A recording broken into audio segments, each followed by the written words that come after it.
जय यीशु सभी को। यूहन्ना सुसमाचार 21वां अध्याय 1 से 14 तक के पद।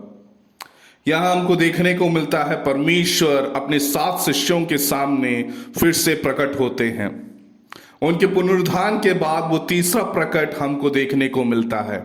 यहां हमको देखने को मिलता है परमेश्वर उस झील के पास जाता है जहां पतरस उनको मछली पकड़ने के लिए जाने को तैयार देखने को मिलता है। वो प्रातः काल उनके संग दूसरे शिष्य भी उनके साथ मछली पकड़ने के लिए जाने को तैयार होते हुए हमको मिलता है। और उसी समय वहां परमेश्वर उनके सामने प्रकट होते हैं। तब कोई शिष्य उनको पहचान नहीं पाता। लेकिन यीशु ने उनसे कहा, मित्रों, यहां तुम्हारे पास खाने को कुछ है? उन्होंने उत्तर दिया, नहीं। वो बोले, नौका के दाहिनी ओर जाल डाल दो। उन्होंने जाल डाला और जाल में इतनी अधिक मछलियां फंसी गई कि उनकी अधिकता के कारण वे जाल को खींच ना सके। जो परमेश्वर को अधिक चाहता था यूहन्ना, वो परमेश्वर को उस भोर के समय उस हल्के उजाले में पहचान लिया और पतरस से बोलता है, ये तो परमेश्वर है। कि लूका सुसमाचार 5वां अध्याय 1 से 11 तक जब हम पढ़ते हैं, यह इस प्रकार परमेश्वर एक बार झील के किनारे आ चुका था। परमेश्वर के जीवन में अंधकार का छाया हुआ था, एक हल्का बादल के समीप। लेकिन वो बादल हटने पर उसको समझ में आ रहा था, क्योंकि उसने पहले भी 3 बार उठुटकारते हुए परमेश्वर को बोला था कि मैं तुम्हें अधिक प्रेम करता हूं। जहां परमेश्वर उनको 3 बार पूछता है, क्या तुम मुझे प्यार करते हो? क्या तुम मुझे प्यार करते हो? पतरस 3 बार बोला कि हाँ, मैं तुमसे प्यार करता हूँ। भी पतरस के समान है। पतरस से परमेश्वर ने बोला, हाँ तो एक काम करो, आज से तुम मेरे भेड़ों को। परमेश्वर को चाहते हैं सिर्फ बोलने से नहीं, अपने मन से, अपने दृढ़ विश्वास से परमेश्वर का पालन करने के लिए, परमेश्वर के वचनों को पालन करने के लिए, परमेश्वर के वचनों के पीछे हो लेने के लिए, परमेश्वर के कार्य करने के लिए दृढ़ विश्वास हमारे जीवन में होना चाहिए। पतरस अपने आप को अंगीकार करते हुए, अपने आप को परमेश्वर के हाथ में समर्पण करते हुए हमको देखने को मिलता है। बार बार परमेश्वर उससे पूछता है, अपनी जीवन को पूर्ण रूप से तुम समर्पण करो। वहां परमेश्वर पतरस के जीवन में परिवर्तन लाते हुए हमको देखने को मिलता है। वो अपने जीवन में मछली पकड़ने को एक पुरोहित या एक परमेश्वर के वाचक के तौर पे उसको चेंज करते हुए हमको दिखाई देता है।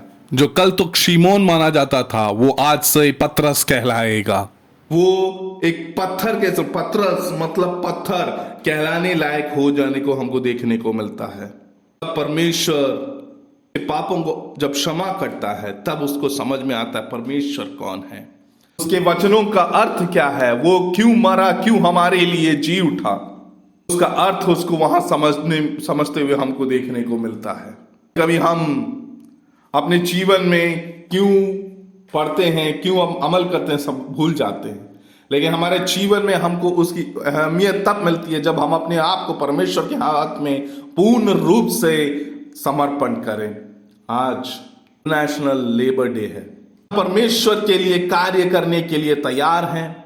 हमारे जीवन में हर प्रकार की परेशानियां, हर प्रकार की वेदनाओं के टाइम परमेश्वर का वचन हमारे लिए लाभदायक हो पा रहा है। अपने परमेश्वर के वचन से दूसरे के जीवन में बदलाव कर पा रहे हैं। हमारे जीवन में भी परमेश्वर का वचन बदलाव करवाना जरूरी है। हमारे परमेश्वर के वचन से हमारे जीवन में भी बदलाव होना जरूरी है, तो ही हम दूसरों के जीवन में भी परिवर्तन ला सकेंगे। अपने आप को पूर्ण रूप से परमेश्वर के ऊपर विश्वास करना, इसलिए वो विश्वास हमको देखने को मिलता है। जहां परमेश्वर बोलता है तुम अपने दूसरी ओर जाल फेंको, तो शिष्य तुरंत उस मनुष्य का आवाज सुनते ही अपने आप को वो विश्वास करके वहां डालने को तैयार रहता है। वहां मछली मिलने की कोई उम्मीद नहीं थी, वहां उनको जाल भर के मछली मिलती है।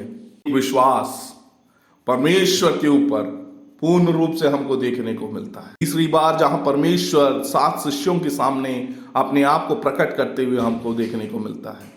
बहुत चमत्कार होते हुए हमको देखने को मिलता है। जो मछली जहां नहीं मिलनी थी वहां उनको जाल भर के मछली मिलती है। जहां वो परमेश्वर उनसे कहता है आज के बाद तुम क्या करोगे, मछली नहीं पकड़ोगे, मेरे शिष्य बन के मेरे परमेश्वर का वचन को दुनिया भर में अगुवाई करने के लिए तैयार हो जाओ। वो परिवर्तन हमारे जीवन में यहाँ ले आने के लिए हम कोशिश कर रहे हैं। कार्य करने वाले मजदूर दिवस है आज, मे डे, मजदूर दिवस। हम हमारे संग काम करने वालों को वो महत्व दे पा रहे हैं। हम अपने हर इंसान के शरीर में 5 लीटर खून होता है, अमीर हो या गरीब हो। हम आपस में परमेश्वर के प्रेम को बांटें, उस प्रेम को हर एक इंसान से बांटें, तब हम और आप परमेश्वर के राज्य में समान रहेंगे। आमीन।